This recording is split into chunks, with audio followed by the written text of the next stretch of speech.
Hello viewers, আমরা এখন Sentosa আইল্যান্ডের সিলোসো বিচে চলে আসছি শাটেল ট্রেনে করে। ছোট্ট একটা বিচ, দারুণ সুন্দর।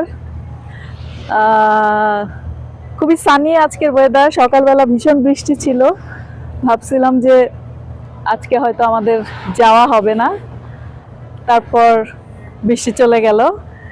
নাইস একটা ওয়েদার, সানি, সুন্দর। আমি আর আমার বন্ধু চলে আসছি সান্তোসা আইল্যান্ডে। আপনাদেরকে ঘুরে ঘুরে দেখাচ্ছি বিভিন্ন জায়গাগুলো। আপনাদের যদি ভালো লাগে, এনজয় করেন, আমার সাথে থাকেন। এই দিকটায় এটা হচ্ছে বানজি জাম্প। এই পুরা টাওয়ারটা হচ্ছে বানজি জাম্প করতেছে সবাই, অ্যাক্টিভিটিস। পিছনে আছে কেবল কার।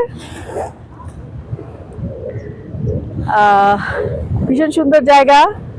বিচে নামার উপায় নাই, নাহলে নামতাম, কারণ আমরা দুজন আসছি আর সারা